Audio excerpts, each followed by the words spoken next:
I am extremely sorry জান। Just মাত্র কয়েকটা দিনের অপেক্ষা, তারপর এই উজান চৌধুরী অনলি ইয়োর্স। এই উজান চৌধুরী তখন তার জীবনের সমস্ত গভীর ভালোবাসা দিয়ে রাঙিয়ে দেবে আপনাকে। আমার সেই ভালোবাসার পাগলামি আর তীব্রতায় আপনি নিজেই একদিন অতিষ্ঠ হয়ে যাবেন, আমাকে দূরে ঠেলে দিতে চাইবেন। তবুও এই উজান চৌধুরীর বুক থেকে আপনার এক বিন্দুও ছাড় মিলবে না। বড্ড ভালোবাসি যে আপনাকে। আমার এই ছোট্ট তেরামুখো পিচ্চি বউটার উজান চৌধুরী নিজের জীবনের চেয়েও অনেক অনেক অনেক বেশি ভালোবাসে। ভোরের সিগ্ধ নরম আলোয় চোখ মুখ কুঁচকে নিল মৌ।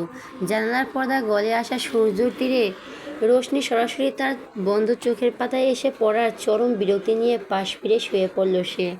কিন্তু তাতে কোনো লাভ হলো না। রুমের অন্য কোণ থেকেও আলো তীব্র আভা তার চোখে এসে বেজছে। মৌ অবশেষে তীক্ষ্ণ বিরক্তি আর আলসেমি নিয়ে ধরপড় করে আলমারা ভেঙে বিছানায় উঠে বসলো। মাথাটা বড্ড ঝিমঝিম করছে তার। গতকাল রাত জেগে একটানা পড়ার ধকল যে এই অবাধ্য শরীরটা নিতে পারছে না, তা বেশ ভালোই টের পাচ্ছে সে। হঠাৎ মাথার ভিতরে পরীক্ষা শব্দটা আসতে একলাফে তড়িৎ গতিতে লাফিয়ে উঠল মৌ। ধক করে ওঠা বুক দিয়ে দেওয়াল ঘড়ির দিকে তাকাতে তার আত্মারাম খাঁচা হওয়ার উপক্রম হলো। ঘড়ি কাটা তখন ঠিক 9টা বেজে গেছে, অথচ তার পরীক্ষা শুরু হতে আর মাত্র 1 ঘন্টা বাকি, অর্থাৎ ঠিক 10টায়। মৌ পাশ ফিরে তাকালো, কিন্তু পুরো বিছানায় উজানকে কোথাও খুঁজে পেল না। একরাশ তীব্র অভিমান আর ক্ষোভ এসে জমা হলো ময়ের ছোট্ট বুকটায়। মনে মনে ভাবলো, মানলো উজান তাকে মনে প্রাণে বউ বলে স্বীকার করে না, তাই বলে এত বড় একটা পরীক্ষার দিন একটু ডেকেও দেওয়া গেল না। মানুষটা এতটা নিষ্ঠুর কিভাবে হতে পারে? মৌ আর এক মুহূর্ত নষ্ট না করে তড়িঘড়ি করে খাট থেকে নামতে গেল, কিন্তু তাড়াহুড়ার চোটে গায়ের কম্পিউটারটা তার পায়ের সাথে পেঁচিয়ে গেল। ব্যালেন্স হারাতেই বেড থেকে তার পা ফসকে গেল এবং সে সরাসরি শক্ত মেঝের দিকে পড়ে যেতে লাগলো। নিশ্চিত যন্ত্রণার ভয়ে মৌ চোখ দুটো শক্ত করে বুজে নিল, কিন্তু পরমুহূর্তে নিজেকে মেঝেতে আবিষ্কার করার বদলে মৌ টের পেল সে শূন্যে ভাসছে। আর তার অতি পরিচিত মাদকতাময় পারফিউমের মিষ্টি ঘ্রাণ নাকে এসে লাগতেই মৌ পিটপিট করে চোখ মেলে তাকালো। সামনে উজান তার শক্ত 2 বাহু দিয়ে তাকে পাজা কোলে তুলে ধরে রক্তচক্ষু নিয়ে তাকিয়ে আছে। সামনে উজান তার শক্ত বাহু দিয়ে তাকে পাজা কোলে তুলে ধরে রক্তচক্ষু নিয়ে তাকিয়ে আছে। উজানের সে তপ্ত ও রাগী চাউনি দেখে মৌ চট করে নিজের চোখ নামিয়ে নিল। উজান অত্যন্ত যত্ন সহকারে তাকে বিছানার উপর বসিয়ে দিল, কিন্তু মৌ সেখানে 1 সেকেন্ডও বসল না। উজানের স্পর্শ থেকে বাঁচতে সে এক ছুটে ওয়াশরুমের ভেতরে ঢুকে ধড়াম করে দরজা আটকে দিল।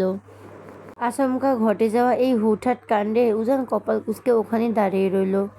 এই মেয়েটা যে কখন কি করে তার কোনো আগামাথা উজান চৌধুরী আজ পর্যন্ত আবিষ্কার করতে পারল না। ওদিকে ওয়াশরুমে ঢুকে মৌ আর পেছনের দিকে তাকালো না। সে খুব দ্রুত ফ্রেশ হয়ে নিজের কলেজের ড্রেসটা পরে রুমের ভেতরে হাজির হলো। সময় একদম নেই। সে দ্রুত ড্রেসিং টেবিলের সামনে গিয়ে দাঁড়িয়ে কোনো মতে নিজের চুলগুলো বাঁধার চেষ্টা করতে লাগলো। কিন্তু আফসোস, সে কবে নিজের হাতে চুল বেঁধেছে তা তার নিজেরই মনে নেই। সবসময় শাশুড়ি আম্মা নয়তো উজানই তার চুল বেঁধে দেয়, কিন্তু আজ সে উজান চৌধুরীর কাছে ভুলেও যাবে না। ওনার কোনো সাহায্য সে আজ জীবনে মরে গেলেও নেবে না।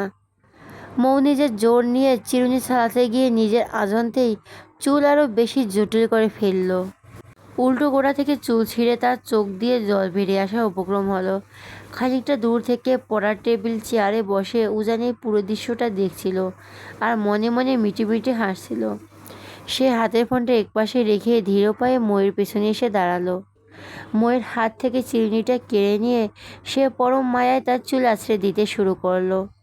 মৌ অমনি নিজেকে ছাড়িয়ে দূরে সরে যেতে চাইলো, কিন্তু উজান একটানে তাকে নিজের আরও কাছে এনে কানের কাছে মুখ ঠেকে ফিসফিসিয়ে আওড়ালো, দিস ইজ টু মাচ পিচ্চি, একটু নড়বে না বলছি। দিন দিন বড্ড বেশি ফাজিল হচ্ছ আর অবাধ্য হয়ে যাচ্ছ তুমি। কাল জাস্ট পড়াশোনার জন্য 2টো বেতের বাড়ি দিয়েছি, কি দেইনি তার জন্য কাল থেকে কথা বলা তো দূর, আমার দিকে পাত্তাই দিচ্ছ না কেউ। আমি তো আর অন্য মদখোর স্বামীদের মতো নেশা পেটা করে ইচ্ছে মতো বউ পেটাই না, তাহলে এমন বিহেভিয়ার কেন হোয়াই? মৌ শক্ত হয়ে মাথা নিচু করে রইল। তার এই থমথমে বিষণ্ণ মুখখানা দেখে উজানের ভেতর ভেতর বড্ড হাসি পাচ্ছে। সে নিজের ঠোঁটের কোণে হাসিকে আর চেপে রাখতে না পেরে হুট করে ফিক করে হেসে উঠল। উজানের মুখে এই অসময়ের হাসি দেখে মৌ অমনি চোখ রাঙিয়ে আয়নার দিকে তাকিয়ে ঝামটা দিয়ে বলল, আমি কি আপনাকে বলছি আমার চুল বেঁধে দিতে? হ্যাঁ, বলিনি তো? তাহলে কেন এসেছেন এখানে দয়া দেখাতে? আর শুনুন প্রফেসর সাহেব, আমি আপনার কোনো বউটৌ নই। সেই জন্য আমার গায়ে হাত তোলার বা শাসন করার আপনার কোনো রাইট নেই। আমার যা ইচ্ছে আমি করব, তাতে আপনার কি? আমাকেও ভালোবাসার মানুষের বড্ড অভাব পড়েছে, তাই না? জাস্ট একটা হাই দিলে হাজারটা ছেলের লাইন পড়ে যাবে আমার পেছনে, আর উনি এসেছেন আমার সাথে ঢং করতে। দেখি সামনে থেকে সরুন, আমার পরীক্ষা দিতে লেট হয়ে যাচ্ছে। ময়ের মুখ থেকে অন্য ছেলেদের লাইনের কথা শুনে হুট করে বিদ্যুৎ গতিতে উজানের পুরো শরীর শক্ত হয়ে গেল। সে এক ঝাটকায় ময়ের কোমর চেপে ধরে নিজের চওড়া শক্ত বুকের সাথে তাকে একদম পিষে মিশিয়ে নিল। সকাল সকাল মেয়েটির মুখ থেকে এমন তেড়া আর আগলা উত্তর শুনতে ওনার বিন্দুমাত্র ভালো লাগছিল না। কিন্তু উজান রাগ করতে গিয়েও পারল না, কারণ সে খুব ভালো করেই জানে কাল রাতে মেয়েটির মনে সে গভীর আঘাত করেছে, তাই এই অভিমানটুকু তার প্রাপ্য। মৌ উজানের এই অনাকাঙ্ক্ষিত শক্ত বাঁধন থেকে নিজেকে মুক্ত করতে আপ্রাণ ছটফট করতে লাগলো, কিন্তু একজন সিআইডি অফিসারের শক্তির কাছে তার এই ছটফটানি সম্পূর্ণ বৃথাই গেল। মৌ এবার নিজের রাগ আর অভিমান ধরে রাখতে না পেরে ডুকরে কেঁদে উঠল। ছাড়ুন আমাকে, আপনার স্পর্শে আমার অসহ্য লাগছে। উজান মোড়ে জয়ের দিকে তাকিয়ে ধারালো দৃষ্টি স্থির করে খুব দৃঢ়কণ্ঠে শুধালো, মাত্র এক রাতে কি আপনার সব গভীর ভালোবাসা শেষ হয়ে গেল ম্যাডাম? এই কি আপনার সেই চিরকালের জন্য আঁকড়ে ধরে রাখার ভালোবাসা? মৌ নিজের চোখ দুটো নিচের দিকে নামিয়ে একরাশ বিষণ্ণতা আর তাচ্ছিল্য মেশানো মুখে উত্তর দিল, আমি দুনিয়ার কাউকে ভালোবাসি না, ছাড়ুন আমাকে। ময়ের মুখ থেকে এই কাউকে ভালোবাসি না কথাটি শুনে উজানের ভেতরে পুরুষিলা অহংকারটা চট করে মাথাচাড়া দিয়ে উঠল। সে ময়ের কোমর থেকে নিজের হাত সরিয়ে নিয়ে বেশ কঠিন ও গম্ভীর গলা বলল, আচ্ছা যান, ছেড়ে দিলাম আপনাকে। এই বলে উজান আর এক মুহূর্ত রুমে না দাঁড়িয়ে গটগট করে কক্ষ ত্যাগ করলো। মৌ স্তব্ধ হয়ে উজানের চলে যাওয়ার দিকে তাকিয়ে রইল। মানুষটা এতটা নির্বোধ কীভাবে হতে পারে? একটা মেয়ে যে শুধু নিজের ভেতর তীব্র অভিমান থেকে এই সামান্য কথাটি বলেছে, তা লোকটা নিজের মুখে ভাষা দিয়ে বিশ্বাস করতে ওভাবে চলে গেল। মৌ একটা তপ্ত দীর্ঘশ্বাস ফেলে কোনো মতে নিজের চোখটা মুছে নিজেকে স্বাভাবিক করার চেষ্টা করলো। তারপর পরীক্ষা দেওয়ার জন্য প্রয়োজনীয় স্কেল, কলম আর বোর্ড নিয়ে রুম থেকে বের হয়ে এলো। নিচে নেমে সে ড্রয়িং রুমে থাকা বাড়ির সব বড়দের দোয়া নিল। তারপর ডাইনিং টেবিলের পাশে দাঁড়িয়ে থাকা মেহেরের হাত শক্ত করে ধরে এক প্রকার টানতে টানতে বাড়ির বাইরে চলে গেল। যাওয়ার সময় সে ডাইনিং টেবিলে বসে থাকা উজানের দিকে একবার ফিরেও তাকালো না। উজান ডাইনিং টেবিলের প্লেটের সামনে বসে থাকলেও ময়ের এই অবহেলা আর উপেক্ষা সে কিছুতেই সহ্য করতে পারছিল না। তার বুকের ভেতরটা এক অজানা যন্ত্রণায় দুমড়ে মুছড়ে যাচ্ছিল। প্লেটের খাবার মুখে তোলার রুচিটুকুও তার হারিয়ে গেল। সেও খাবার না খেয়ে চেয়ার ছেড়ে এক ঝাটকায় উঠে নিজের বাইকের চাবি নিয়ে বাড়ি থেকে বের হয়ে গেল। ময়ের অ্যাভয়েড করাটা তার পুরুষ হৃদয় তীরের মতো বিচ্ছে। বড্ড কষ্ট হচ্ছে তার, কিন্তু সে যে একজন শক্ত মনের পুরুষ, তাই নিজের ভেতরে এই তীব্র হাহাকার মুখে প্রকাশ করা তার বারণ। টানা ১.৫ ঘন্টা ধরে পরীক্ষার খাতায় হিজিবিজি কাটল মৌ, কিন্তু এই দীর্ঘ ৯০ মিনিটে একটি সেকেন্ডের জন্য উজান চৌধুরী তার সাথে দেখা করতে আসেনি। উজানের দেখা পাওয়ার আশায় মৌ কয়েকবার মিথ্যে বলে ওয়াশরুমে যাওয়ার কথাও ক্লাসরুম থেকে বেরিয়েছিল, কিন্তু পুরো করিডোর খুঁজেও ফলাফল শূন্যই রইল। লোকটি সত্যি তাকে একটুও দেখতে আসেনি। পরীক্ষা শেষ হতে তখনও বেশ কিছুটা সময় বাকি। মৌ আর ক্লাসরুমে টিকতে পারল না। খাতা জমা দিয়ে সে সোজা কলেজ ক্যাম্পাসের এক কোণে থাকা বিশাল বকুল গাছটার নিচে এসে বসল। বাকি পরীক্ষাগুলো দেওয়ার বিন্দুমাত্র ইচ্ছে তার ভেতরে অবশিষ্ট নেই। মেহের তখনও হলের ভেতরে এক মনে লিখেই যাচ্ছে, কিন্তু ময়ের মন কোনোভাবে টিকছিল না। সে চোখে কলেজের চারপাশের চত্বরে বারবার পরখ করল, কিন্তু কোথাও উজানের সেই পরিচিত দীর্ঘ অবায়নের অস্তিত্ব ছিল না। এক তীব্র অভিমানী রাগ এসে ভর করল ময়ের মাথায়। সে এক প্রকার রাগে ফুঁসতে ফুঁসতে আর কারোর জন্য অপেক্ষা না করে একাই কলেজ গেট দিয়ে বাইরে বেরিয়ে এলো, কিন্তু গেটের বাইরে পা রাখতেই সামনের দৃশ্য দেখে তার দুই ভুরু কুঁচকে গেল। সে দেখলো ইফাত গেটের পাশে একটা ওয়াটার বোতল আর ছাতা হাতে নিয়ে ঠায় দাঁড়িয়ে মেয়ের জন্য অপেক্ষা করছে। রোদের মধ্যে ইফাতকে ওভাবে দাঁড়িয়ে থাকতে দেখে ময়ের ভেতরে রাগটা যেন আরও চড়া হয়ে গেল। সে দাঁড়িয়ে আছে, তার কোন প্রবলেম নেই, কিন্তু উজান কেন তার জন্য দাঁড়ায়নি, এটাই কথা। সে তড়িঘড়ি করে ইফাতের সামনে গিয়ে দাঁড়ালো এবং এক ঝাটকায় ইফাতের হাত থেকে পানির বোতল ছিনিয়ে নিয়ে গড়গড় করে বলে উঠল, দেব না আমি তোমার কাছে আমার জানের টুকরো মেহেরের বিয়ে? তুমি একদম ভালো ছিলে না, হাজারটা মেয়ের সাথে সারাদিন কথা বলো, এটা খারাপ ছিলে তুমি। আমি আমার মেয়েকে অন্য কোনো ভালো ছেলের সাথে বিয়ে দেব, তোমার মতো লম্পটের হাতে দেবই না। ইফাত ময়ের এমন আকস্মিক আক্রমণে প্রথমে থতমত খেলেও পরক্ষণে মৃদু হাসলো। ময়ের এই তেরামুখ রাগ দেখার পর তাহার আর বুঝতে বাকি রইল না যে উজানের উপর রাগ করে ভাবিজান আজ যেভাবে ফেটে পড়ছেন। ইফাত মুখ খোলার আগে মৌ আবার দাঁতে দাঁত চেপে বলতে লাগলো, কী ভেবেছো তোমার পুরুষ মানুষেরা? হ্যাঁ, মনে করেছো আমরা মেয়েরা পায়ের জুতো? আমি আজই এই বাড়ি ছেড়ে চলে যাব, আর আমার মেয়েকেও নিয়ে যাব। এই বাড়িতে এক সেকেন্ডও থাকবো না। তোমার ওই পাষাণ ভাইকে গিয়ে একটু পরিষ্কার বলে দিও আমি উজান চৌধুরীকে ছেড়ে চলে যাচ্ছি, এমনকি একটা পরীক্ষাও আর দেব না। আমি আজ এখনই নিজের বাপের বাড়ি চলে যাব সারা জীবনের জন্য। ওনার বড্ড ইগো, তাই না? নষ্ট পুরুষ একটা, এত কিউট একটা মেয়ের বউ হিসাবে পেয়েও ওনার মনে বিন্দুমাত্র খুশি নেই। আমি অলরেডি আব্বুকে ফোন দিয়ে দিয়েছি, আব্বু গাড়ি নিয়ে রাস্তায় চলে এসেছে। আমি আজই বিদায় নিয়ে চলে যাচ্ছি, এই খচ্চ মানুষের সাথে আর এক মুহূর্ত থাকবো না। মৌ ইফাতের কোনো কথা শোনার বা বোঝার চেষ্টা করলো না। এমনকি চৌধুরী বাড়ি থেকে তাদের নেওয়ার জন্য যে গাড়িটা এসেছিল, মৌ সেদিকে ফিরে তাকালোও না। সে গটগট করে হেঁটে সামনের রাস্তার দিকে চলে গেল। মৌকে এভাবে হনন করে চলে যেতে দেখে ইফাতের কপালে চিন্তার ভাঁজ পড়ল। সে আর এক সেকেন্ডও সময় নষ্ট না করে পকেট থেকে ফোন বের করে সোজা উজানকে কল দিল। এদিকে কাঙ্ক্ষিত নম্বরটিতে রিং হতেই উজান ফোনটা রিসিভ করলো, কিন্তু উজান হ্যালো বলার আগে উপাস থেকে ইফাতের কর্কশ ও চড়া কণ্ঠস্বর ভেসে এলো, শালা জলদি বাসায় আয় বলছি, নয়তো তোর বউ আর চিরতরে বাপের বাড়ি চলে যাবে। একবার যদি বউ হাতছাড়া হয়ে যায় তখন তোর এই সিআইডির ইনভেস্টিগেশন মাথার গুলি মারিস। হোয়াট? আমার বউ চলে যাবে বললেই হলো নাকি? আমি কি বউকে তাড়িয়ে দেওয়ার জন্য বিয়ে করেছি?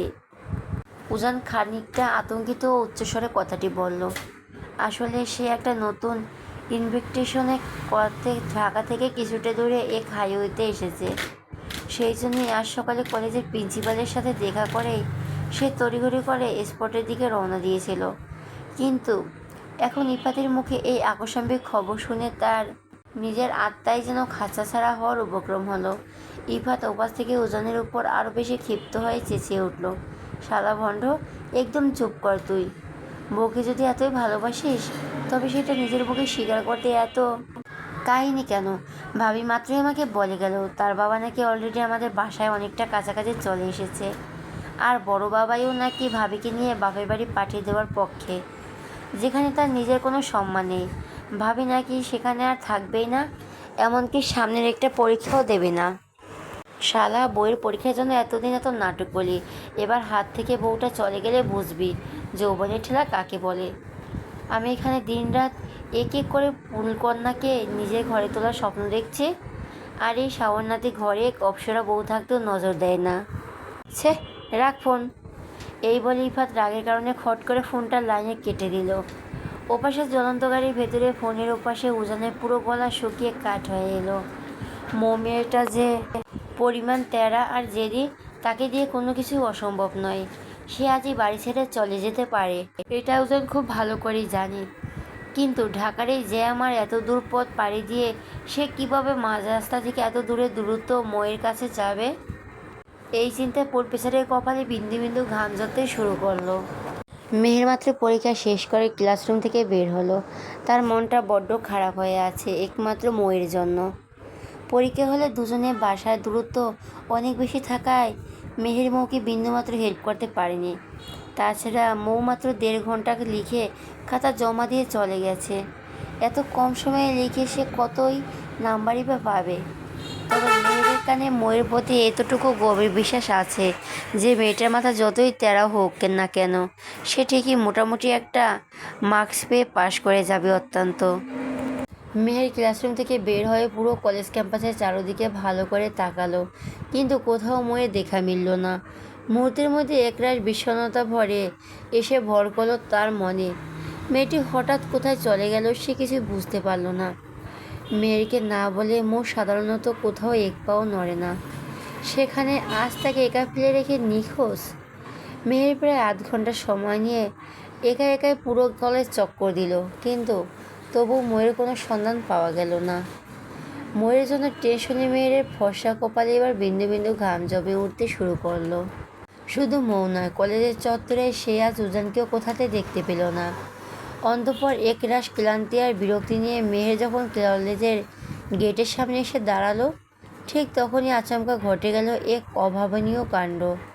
কিছু বুঝে ওঠার আগে কেউ একজন চিল পাখির মতো এসে মেহেরকে এক হেঁচকে টেনে রাস্তার পাশে দাঁড়িয়ে থাকা একটা প্রাইভেট কারের ভেতর টেনে নিল এবং সাথে সাথে গাড়ির দরজা লক হয়ে গেল। হুট করে এমন আকস্মিক ও ভীতিজনক কাণ্ডে মেহের প্রচণ্ড আতঙ্কে নিজের চোখ মুখ খিঁচে শক্ত করে বন্ধ করে নিল। তার পুরো শরীর তখন ভয়ে থরথর করে কাঁপছে। কয়েক সেকেন্ড পর সে ধীরে চোখ পিটপিট করে মেলে তাকালো এবং সামনে বসা চালকের আসনে মানুষটিকে পরখ করল। সামনে ইফাতকে চওড়া হাসিতে বসে থাকতে দেখে মেহেরের বুকের ভেতর খানিকটা জমে থাকা ভয়ের মেঘটা কেটে গেল। এক চিলতে স্বস্তি ফিরে এলো। তবে ভয়টা সে সত্যি মাত্রাতিরিক্ত পেয়েছে। রাগে ক্ষোভে আর অভিমানে মেহের আর নিজেকে সামলাতে পারল না। সে অমনি নিজের দুহাত বাড়িয়ে ইফাতের চওড়া বুকে ধুমধাম থাপ্পড় মারতে শুরু করলো। ইফাত বিন্দুমাত্র বিরক্ত হলো না, বরং সে শব্দ করে হাসলো। এই প্রথম মেয়েটি নিজে থেকে নিজের অধিকার খাটিয়ে তাকে স্পর্শ করেছে। মেয়ের এই মিষ্টি মারের সামনে সে নিজেকে সমর্পণ করে চুপচাপ বসে রইল, বিন্দুমাত্র বাধাও দিল না। বেশ কিছুক্ষণ ধরে মারার পর মেহের ক্লান্ত হয়ে নিজের হাত থামালো এবং চোখ রাঙিয়ে ফুঁসতে ফুঁসতে লাগলো। এভাবে কেউ বুনো পশুর মতো টান দেয়? হ্যাঁ, আপনি জানেন আমি কতটা ভয় পেয়ে গিয়েছিলাম। আমার তো বুক ফেটে যাওয়ার উপক্রম হয়েছিল। কোন না কোন অন্য পুরুষ আমাকে টাচ করেছে। মেহেরের মুখ থেকে অন্য কেউ টাচ করার পরে সে কথাটি শোনা মাত্রই ইফাতের মুখে সে চওড়া হাসি এক নিমিষে উধাও হয়ে গেল।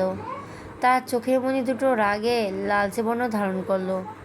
সে এক তীব্র হুঙ্কার দিয়ে ভোজকঠিন কণ্ঠে বলে উঠল, জিহ্বা টেনে একদম ছেড়ে ফেলবো সেই শকুনের যে আমার এই মিষ্টি ফুলকন্যাকে স্পর্শ করার দুঃসাহস দেখাবে। মনে রাখবে ফুলকন্যা, তুমি অনলি ওয়ান অ্যান্ড অনলি এই ইফাত চৌধুরীর। এই ইফাত চৌধুরীর ব্যতীত দুনিয়ার অন্য কোনো পুরুষ তোমাকে ছোঁয়া তো দূর, ছায়ার পাশেও দাঁড়ানোর যোগ্যতা রাখে না। Just mind it. ইফাতের এই তীব্র অধিকারবোধ আর চরম পাগলামে দেখে মেয়ের এক দৃষ্টিতে অপলক হয়ে কিছু সময় তার দিকে তাকিয়ে রইল। তার বড় বড় চোখ দুটো কোণে এবার জল চিকচিক করে উঠল। মানুষটা তাকে সত্যি বড্ড বেশি ভালোবাসে। তবে এই আকাশসম ভালোবাসা কি আদৌ চিরকাল স্থায়ী হবে, নাকি সময় স্রোতে একসময় ক্ষণস্থায়ী রূপ নিয়ে মিলিয়ে যাবে? মেহের নিজের মনের ভেতরে জমাট বাঁধা ভয় থেকে আনমনে ফিসফিস করে বলে উঠল, আপনি আমাকে ব্যতীত অন্য কোনো পুরুষ টাচ করলে আপনার সত্যি এতটা খারাপ লাগে? মেহেরের প্রশ্নের জবাবে ইফাত আর কোনো কথা বলল না। সে শুধু নিজের স্থির ও তীক্ষ্ণ দৃষ্টিতে মেহেরের চোখের দিকে তাকিয়ে রইল। তারপর পকেট থেকে একটা রুমাল বের করে অত্যন্ত যত্ন ও পরম মমতায় মেহেরের কপালে আর মুখে লেগে থাকা বিন্দু বিন্দু ঘামগুলো আলতো করে মুছে দিতে লাগলো। ঘাম মোছা শেষ করে ইফাত নিজের অজান্তেই মেহেরের নরম হাতের ভাঁজে নিজের উষ্ণ ঠোঁটের এক গভীর স্পর্শ এঁকে দিল এবং অত্যন্ত মৃদু মাদকতাময় স্বরে আওড়াল, তুমি শুধু আমারই ফুলকন্যা। মেহের কেবলই আমার। এই ইফাত চৌধুরী নিজের ব্যতীত একটা সামান্য সুতো কখনো কারোর সাথে শেয়ার করতে পছন্দ করে না। সেখানে তোমার অন্য কারোর সাথে কল্পনা করা তো আমার ভাবনার অতীতে। যদি কোনো দিন এমন পরিস্থিতি আসে, তবে খারাপ লাগা নিয়ে বসে হাত কামড়াবে না। সে দরকার হলে সেই পুরুষকে নিজ হাতে খুন করে মাটিতে পুঁতে ফেলবে। কথাটি যেন এক বজ্রপাতের মতো মেহেরে বুকে গিয়ে বিঁধল। তার দু চোখ বেয়ে অবাধ অশ্রুধারা গড়িয়ে পড়তে লাগলো। সে ইফাতের কথাটি যেন বজ্রপাতের মতো মেহেরের বুকে গিয়ে বিঁধল। তার দু চোখ বেয়ে অবাধ্য অশ্রুধারা গড়িয়ে পড়তে লাগলো। সে ইফাতের চোখের দিকে নিজের কাঁপতে থাকা চোখ দুটো স্থির রেখে এক বুক কাঁপানো প্রশ্ন করে বসল, যদি কখনো আপনি শোনেন যে আপনি ব্যতীত অতীতে অন্য কেউ অনিচ্ছা সত্ত্বেও স্পর্শ করেছে কিংবা কোনো কলঙ্কের ছোঁয়া আমার গায়ে লেগেছে, তখন কি আপনি আমাকে এই মাঝ নদীতে একলা ফেলে চিরতরে চলে যাবেন, নাকি সেদিনও আমাকে নিজের ঘরে বৌদ্ধ বউ করে বুকে টেনে নেবেন? মেহেরের এই আকস্মিক ও রহস্যময় প্রশ্ন শুনে ইফাত এক মুহূর্তের জন্য সম্পূর্ণ স্তব্ধ হয়ে গেল। মেয়েটার অতীতের জীবন সম্পর্কে তার বিন্দুমাত্র ধারণা নেই, তবে মেয়েটার চোখে সে তীব্র আকুতি আর মনের ভেতরে লুকানো ক্ষতটা সে আজ ঠিকই বুঝতে পারল। ইফাত আর কোনো প্রশ্ন না করে মেয়েরকে ছোটও করল না। সে এক ঝটকায় মেহেরের নিজের কাছে টেনে নিয়ে তার মাথাটা নিজের চওড়া ও শক্ত বুকের মাঝে শক্ত করে চেপে ধরল। সে মেহেরের চুলে নিজের চিবুক ঠেকিয়ে দীর্ঘকণ্ঠে বলল, ইফাত চৌধুরী কখনো ফাঁকা মুখে বড় বড় কথা বলে না ফুলকন্যা। সময় এলে সে নিজের ভালোবাসা হাতে কলমে প্রমাণ করে দেখিয়ে দেবে। আমার বুকে তোমার ঠাঁই আজীবন থাকবে, আর আজীবনই থাকবে। ইফাত চৌধুরী কখনো কলঙ্কের ভয় পায় না। সে তোমার সাথে থাকার জন্য পৃথিবীর সকল কলঙ্ক নিজের গায়ে মাখতে রাজি। মেয়ের নিজের চোখ দুটো বুঝে পরম শান্তিতে ইফাতের বুকের ভেতরে দ্রুত চলতে থাকা হৃদস্পন্দন শুনতে লাগলো। সে নিজের দুহাত দিয়ে ইফাতের শার্টটা শক্ত করে খামচে ধরল। এই মানুষটাকে সে এখন নিজের জীবনের চেয়েও বেশি ভরসা করে। মেহেরের মনে মনে ভাবল, ইফাত নিশ্চয়ই তার অতীতের সব অনিচ্ছাকৃত ভুল আর ক্ষতগুলোকে নিজের গভীর ভালোবাসা দিয়ে মাফ করে দেবে। তাকে কোনোদিনও মাঝপথে ফেলে যাবে না। হঠাৎই সে ধরফড়িয়ে বলে উঠল, আমার মৌ কোথায়? গাড়ি থামান প্লিজ, আমার মৌ। রিল্যাক্স ফুলকন্যা, ভাবি বাসায় গিয়েছে, ভয় পেও না, আমি আছি। মেয়ের তার দিকে তাকিয়ে দীর্ঘশ্বাস ফেলল। তার মৌ ঠিক আছে, এটাই জানা ছিল। এখন বুকের ভারটা কম মনে হচ্ছে। তাছাড়া উজান যেখানে আছে সেখানে মৌয়ের কোনো ক্ষতি হবেই না। চৌধুরী বাড়ির সদর দরজা দিয়ে ঝড়ে গতিতে পাগলের মতো ছুটে এলো উজান। ঢাকা থেকে এত দূর পথ সে কীভাবে যে বাইক চালিয়ে এসেছে তা কেবল ওর ওপরাল্লাই জানে। হন্তদন্ত হয়ে আসার সময় পুরো শরীর ঘেমে একাকার হয়ে গেছে। গায়ের সাদা ফরমা শার্টটি ঘামে ভিজে শরীরের সাথে লেপ্টে আছে, যার ফলে সার সুশোভিত শরীরে প্রতিটি ভাঁজ স্পষ্ট বোঝা যাচ্ছে। ভেতরে তাড়াহুড়ো করে ঢুকে আসার সময় উজান দরজার চৌকাঠে বার কয়েক হোঁচট খেলো, কিন্তু নিজের শরীরে সেই ব্যথা দেখে বিন্দুমাত্র পরোয়া করল না সে। হাঁপাতে হাঁপাতে সে পরখ করলো পুরো বাড়িটা কেমন যেন স্তব্ধ হয়ে আছে, অথচ এই মৌ একাই পুরো বাড়ির নিজের চঞ্চলতা মাতিয়ে রাখে। উজান ড্রয়িং রুমের মাঝখানে দাঁড়িয়ে নিজের সর্বশক্তি দিয়ে চিৎকার করে উঠল, আম্মু আমার বউ কই? ও আম্মু, আম্মু আমার বউ কোথায় গেল? উজানের এবং মেঘনাথ সদৃশ্য চওড়া কণ্ঠস্বর পেয়ে ওপর থেকে আরিফুল চৌধুরী, মৌসুমী চৌধুরী এবং তোবা তড়িঘড়ি করে ড্রয়িং রুমে হাজির হলো। আর ঠিক তখনই বাইরে থেকে ইফাত ও মেহেরের হন্তদন্ত হয়ে ভেতরে প্রবেশ করলো। কিন্তু উজান এই মুহূর্তে কারো দিকে তাকালো না। কোনো কিছু দেখার মানসিকতাও তার নেই। সে সোজা নিজের বাবার সামনে গিয়ে রক্তচক্ষু নিয়ে দাঁড়ালো। ড্যাড, আমার বউ কোথায়? তুমি ওকে কেন ওর বাপের বাড়ি পাঠাচ্ছ? হ্যাঁ, আমি ওর লিগাল হাজবেন্ড। তুমি কি পারমিশন আমার থেকে নিয়েছো? নাওনি তো, তাহলে কোন অধিকারে আমার বউকে এভাবে বাড়ি থেকে ওর বাপের বাড়িতে যেতে দিচ্ছ? আরিফুল চৌধুরী ছেলের এই তর্জন গর্জন ও রুগ্ন রূপ দিকে বিন্দুমাত্র পাত্তা দিল না। তিনি অত্যন্ত আয়েশ করে সোফায় গিয়ে আরাম করে বসলেন এবং খবরের কাগজটা চোখ বোলাতে লাগলেন। উজান দাপট দেখে তার পিছু নিল। নিজের বাবার এমন চরম শান্ত আর ডোন্ট কেয়ার ভঙ্গি দেখে উজানের সারা শরীর এবার রাগে কাঁপতে লাগলো। এমনিতেই এক পিচ্ছি তারামুখো বউকে সামলাতে দিনরাত তার হিমশিম খেতে হয়, আর এখন তার উপর জুটেছে এই বাবা নামক এক মির্জাফর। উজান এবার বাস খায় মেজাজে গর্জে উঠে বলল, ড্যাড, কথা বলছো না কেন তুমি? আমার বউ কই? আরিফুল চৌধুরী আবারও এমন একটা ভাব নিয়ে বসে রইলেন যেন কিছুই হয়নি। তার সামনে কোনো মানুষ নয়, বরং একটা মাছি ভনভন করছে। উজান এবার ধৈর্যের শেষ বাধাটুকু চূর্ণ বিচূর্ণ হয়ে গেল। সে রাগের মাথায় এক ঝাটকায় ডাইনিং টেবিলের সামনে গিয়ে দাঁড়িয়ে কর্কশ শব্দে টেবিলের উপর থাকা গ্লাস, প্লেট ও পানির জগসহ সমস্ত জিনিসপত্র মেঝেতে আছাড় মেরে উল্টে ফেলে দিল। কাঁচ ভাঙার তীব্র শব্দের মাঝেই সে সিংহের মতো রাগান্বিত কণ্ঠে হুঙ্কার ছাড়ল। এই ড্যাডের বাচ্চা ড্যাড, বিয়ে করিয়ে দিয়ে আমার বউকে আবার শ্বশুরবাড়ি পাঠাচ্ছ কেন? আমি এখন বউ ছাড়া কীভাবে থাকবো? আমার বউ চাই, বউ দাও তাড়াতাড়ি। আল্লাহ গো, আমার বউ কই?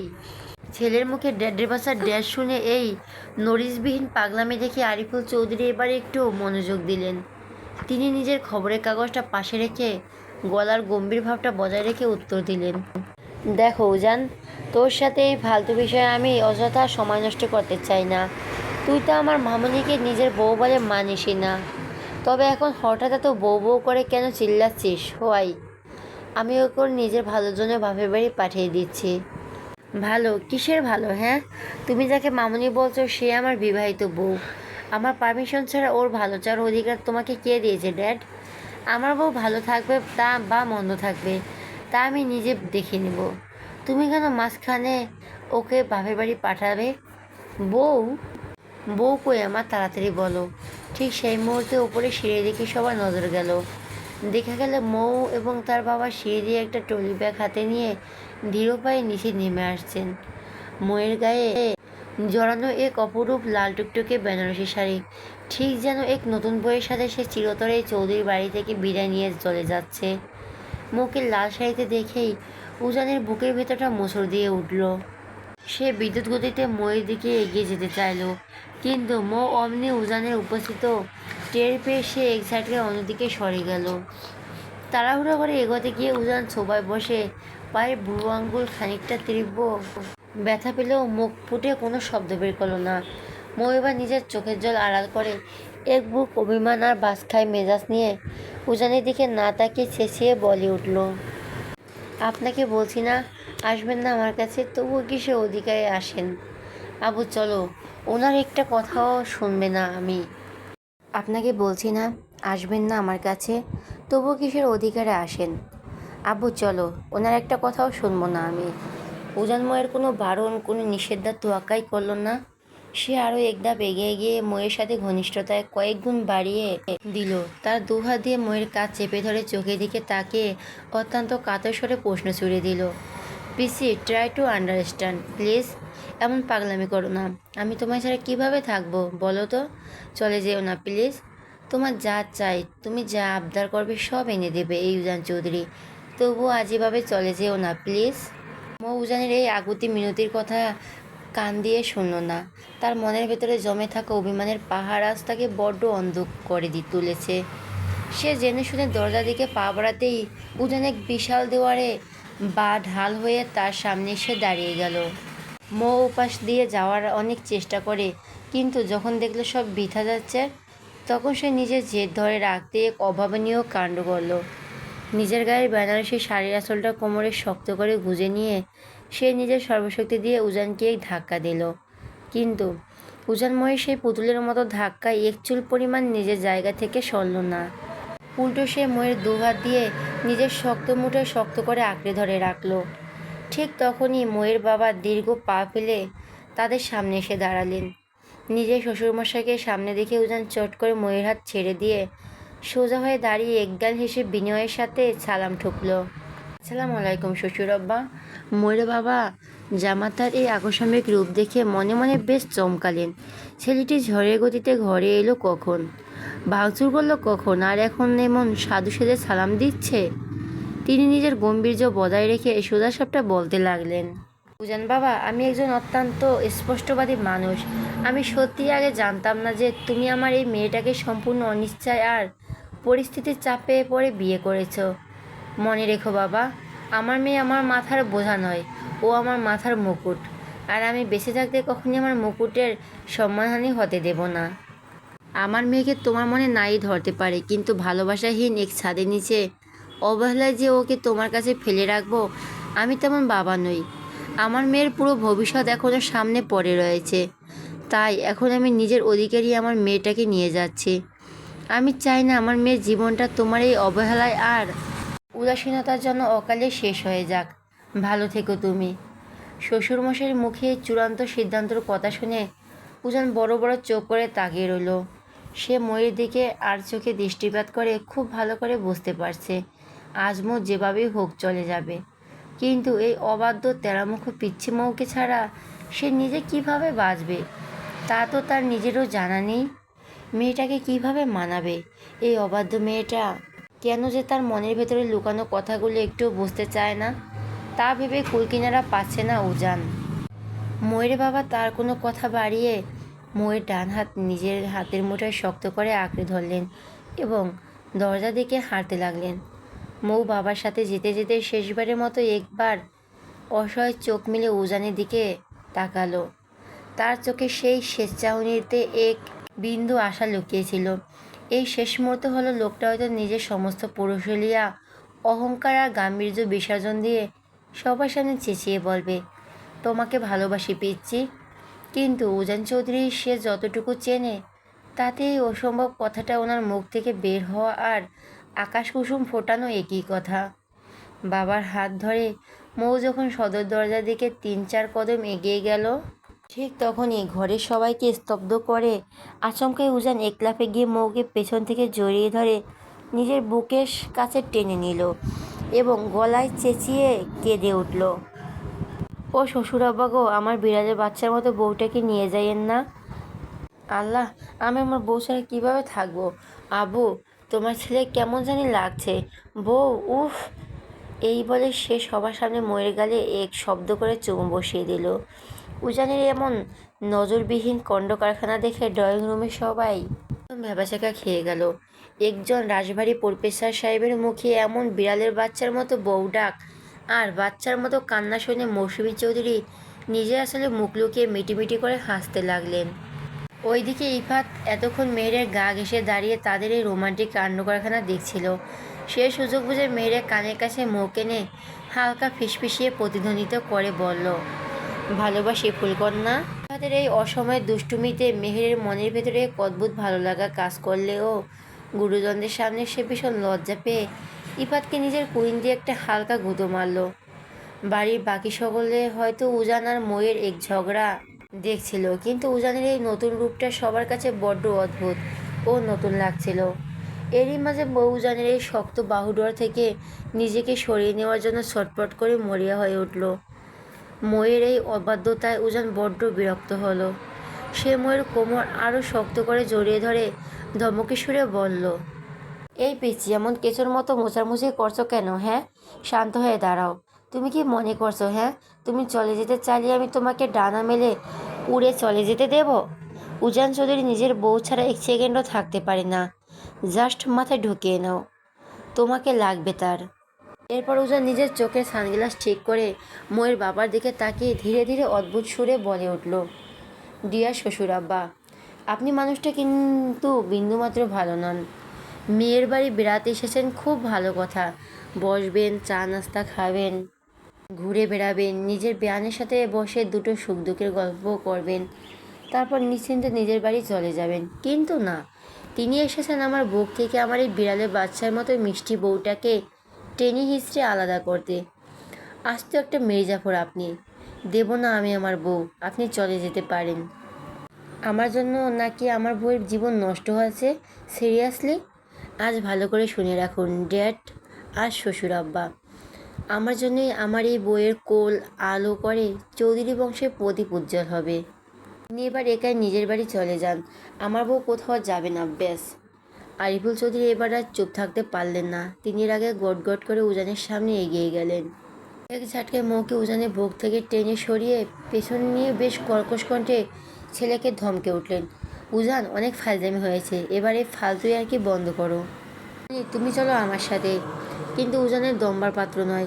সে চোখের পলকে তার ক্ষিপ্রতা খাটিয়ে আবার মৌকে নিজের চওড়া বুকের মাঝে টেনে নিল। এবার তাদের দুজনের মাঝে দূরত্ব বিন্দুমাত্র অবশিষ্ট রইল না। ময়ের লাল বেনারসের আঁচল উজানের সাদা শার্টের বোতামে আঁকড়ে আছে। মৌ শুধু ফ্যালফ্যাল করে উজানের এই অদ্ভুতপূর্ব কাণ্ড কারখানা দেখছিল। সামনে সবাই উজানের এমন বেহায়াপনা ও সহ্য করতে পারছিল না। মৌ এবার বুক কাঁপানো এক চিৎকার দিয়ে উকানের দিকে তাকিয়ে কেঁদে উঠল, ছাড়ুন আমায় নির্লজ্জ পুরুষ। থাকবো না আমি আপনার মতো এক নিষ্ঠুর মানুষের সাথে। করব না আমি আপনার এই সাইপার সংসার।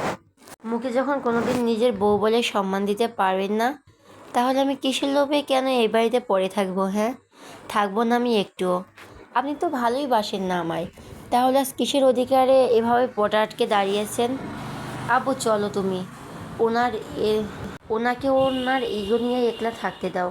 যাকে ভালোবাসে তাকে নিয়েই থাকুক। মৌ এবার নিজের জমানো সবটুকু শক্তি দিয়ে এক সজোরে ধাক্কা দিল উজানের বুক থেকে, নিজেকে ছাড়িয়ে নিল। তার দু চোখ বেয়ে তখন নোনতা অশ্রুধারা অবাধে গড়িয়ে পড়ছে। এতক্ষণ তার মনে খানিকটা শেষ আশা ছিল, হয়তো মানুষটা তাকে সত্যি নিজের ঘরে চায়। তবে এখন সে স্পষ্ট বুঝতে পারছে, এই মানুষটা তাকে কেবল একটা দায়িত্বর খাতিরে আটকে রাখতে চায়, মন থেকে কোনোদিনও চায়নি। তাই ওনার জীবনে জোর করে মায়া বাড়িয়ে থাকার আর কোনো মানেই হয় না। মৌ নিজের ব্যাগটা টেনে নিয়ে দরজা দিকে এক পা বাড়াতে চাইল। ঠিক তখনই এক বুক ফাটানো আকুলতা বর্জ্যকঠিন শব্দের মতো তার কানে এসে বাজল। পিচ্ছি প্লিজ, আমায় এভাবে একা ফেলে চলে যেও না। মৌয়ের পা দুটো সঙ্গে সঙ্গে থমকে গেল, ঠিক যেন মেঝের সাথে লেপ্টে গেল। তার অবাধ্য পা দুটো আর এক কদমও সামনে এগোতে চাইল না। মনের এক কোণ থেকে গোপন মায়া ফিসফিস করে বলে উঠল, ভালোবাসা ছাড়া তো কত সম্পর্ক টিকে থাকে, তবে তুই কেন থেকে যাচ্ছিস না? কিন্তু পরক্ষণই তার তীব্র আত্মসম্মানবোধ আর মস্তিষ্ক তাকে তীব্রভাবে বাধা দিয়ে বলল, যেখানে কোনো ভালোবাসা নেই সেখানে জোর করে ঘর বাঁধা একদমই অসম্ভব। মৌ অশ্রু সজল চোখে আমতা করে পেছনে ফিরে তাকালো। দেখল উজান একরাশ অসহায়তা নিয়ে তার দিকে চেয়ে আছে। সেই চাহনি দিয়ে মৌয়ের বুকের ভেতরটা কেঁপে উঠল। উজান চৌধুরীকে এতটা অসহায় সে নিজের জীবনে কখনো দেখেনি। কিন্তু একটা নামহীন উপেক্ষার সম্পর্কে তো সে আর সারা জীবন বন্দি থাকতে পারে না। তাছাড়া উজান তো মনে মনে অন্য কাউকে ভালোবাসে, তাহলে আজ তাকে কেন এত মায়া দেখিয়ে থেকে গেল? উজান বরং তার সে কাঙ্ক্ষিত ভালোবাসার মানুষকে নিয়েই নতুন করে সুখে ঘর বাঁধুক। মৌ নিজের দু চোখে নোনা জলটুকু হাত দিয়ে মুছে ঠোঁটের কোণে একসেলতে বিস্ময়ে মুচকি হাসি ফুটিয়ে তুলল। এমন করে অবুঝের মতো বলছেন কেন প্রফেসর সাহেব? আমি আপনার জীবন থেকে চিরতরে চলে যাচ্ছি, এটা তো আজ আপনার সবচেয়ে বেশি খুশি হওয়ার কথা। আপনার পথের কাঁটা তো দূর হলো। আপনি এখন কোনো বাধা ছাড়াই আপনার সেই পুরনো ভালোবাসাকে নিজের করে পাবেন। তাকে নিয়ে মনের মতো করে নতুন সংসার সাজাতে পারবেন। তাহলে আজ আমার জন্য কিসের এত আকুতি, কিসের এত লোক দেখানো নাটক? আমি কখনই আপনার জীবনে বোঝা হয়ে থাকতে চাইনি, আর না চেয়েছি আপনাকে কোনো কষ্ট দিতে। আমি জানি এ কদিনে আপনাকে বড্ড বেশি জ্বালাতন করেছি, তার জন্য আমি সত্যি সরি। কথা দিচ্ছি আর কখনো কোনোদিন আপনাকে বিরক্ত করতে এই চৌধুরীর বাড়িতে আসবো না। অনেক ভালো থাকবেন আপনি। তাকে নিয়ে মনের মতো করে নতুন সংসার সাজাতে পারবেন। তাহলে আজ আমার জন্য কিসের এত আকুতি, কিসের এত লোক দেখানোর নাটক? আমি কখনই আপনার জীবনে বোঝা হয়ে থাকতে চাইনি, আর না চেয়েছি আপনাকে কোনো কষ্ট দিতে। আমি জানি এই কদিনই আপনাকে বড্ড বেশি জ্বালাতন করেছি, তার জন্য আমি সত্যিই সরি। কথা দিচ্ছি আর কখনো কোনো দিন আপনাকে বিরক্ত করতে এই চৌধুরী বাড়িতে আসবো না। অনেক ভালো থাকবেন আপনি। মৌ নিজের মুখের কথা শেষ করেই উল্টো ঘুরে সদর দরজার দিকে চূড়ান্ত পা বাড়ালো। সে যেই মাত্র এক কদম এগিয়ে গেল, ঠিক তখনই ঘরের সবাইকে স্তম্ভিত করে দিয়ে বিদ্যুৎ গতিতে উজান ছুটে গিয়ে সরাসরি ময়ের সামনে হাঁটু গেড়ে বসে পড়ল। আচমকা এই কাণ্ডে নিজের অজান্তেই ময়ের লাল শাড়ির পায়ের পাতাটা উজানের সুগঠিত হাঁটুর নিচে ঠেকল।